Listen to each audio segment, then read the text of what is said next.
Preparation for exam এই চ্যানেলে আজকে আগের ভিডিওর মতো একটা নতুন টপিক্স নিয়ে চলে, সেটা হচ্ছে এপ্রিল মাসে গুরুত্বপূর্ণ দিন ও তাদের আনুষ্ঠানিক নাম। তারিখের না, 1 এপ্রিল বিশ্ব এপ্রিল ফুল দিবস উড়িষ্যা দিবস। 2 এপ্রিল যেটা বিশ্ব অ্যাটিজম সচেতনতা দিবস। আচ্ছা 5 এপ্রিল বিশ্ব মানে জাতীয় সমুদ্র দিবস বা বিশ্ব সমতা দিবস। 7 এপ্রিল বিশ্ব স্বাস্থ্য দিবস। 10 এপ্রিল বিশ্ব হোমিওপ্যাথি দিবস। 12 এপ্রিল যেটা বিশ্ব নভশ্চর বা মহাকাশ বিচরণ দিবস। 13 এপ্রিল জালিয়ানওয়ালাবাগ হত্যাকাণ্ডের দিবস। 14 এপ্রিল যেটা বিশ্ব ডক্টর বি আর আম্বেদকর দিবস তামিলনাড়ু দিবস। 18 এপ্রিল যেটা হচ্ছে বিশ্ব হেরিটেজ দিবস এবং আজাদ হিন্দ ফৌজ দিবস। 22 এপ্রিল বিশ্ব বসুন্ধরা দিবস। 23 এপ্রিল বিশ্ব পুস্তক দিবস। 24 এপ্রিল পঞ্চায়েত দিবস। 25 এপ্রিল বিশ্ব ম্যালেরিয়া দিবস। 24 এপ্রিল এই যে কতটুকু ঠিক গেলো এখানে জালিয়ানওয়ালাবাগ, এখানে যে জালিয়ানওয়ালাবাগ 13 এপ্রিল জালিয়ানওয়ালাবাগ দিবস। 14 এপ্রিল বিশ্ব ডক্টর বি আর আম্বেদকর দিবস তামিলনাড়ু দিবস পালন করতে পারি। 18 এপ্রিল আমরা পালন করি বিশ্ব হেরিটেজ দিবস আজাদ হিন্দ ফৌজ দিবস।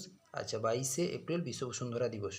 আচ্ছা 23 বসুন্ধরা দিবস। 23 এপ্রিল বিশ্ব পুস্তক দিবস। 24 এপ্রিল পঞ্চায়েত দিবস আর একটা হচ্ছে 25 এপ্রিল বিশ্ব ম্যালেরিয়া দিবস। আচ্ছা এই মাসের ইম্পর্টেন্ট দিনগুলো মনে রাখবে এবং পরবর্তী এবং তোমরা এই চ্যানেলটিকে লাইক শেয়ার সাবস্ক্রাইব করে রাখো এবং পরবর্তী ভিডিওর আপডেট পাওয়ার জন্য বন্ধুদের মধ্যে শেয়ার করো।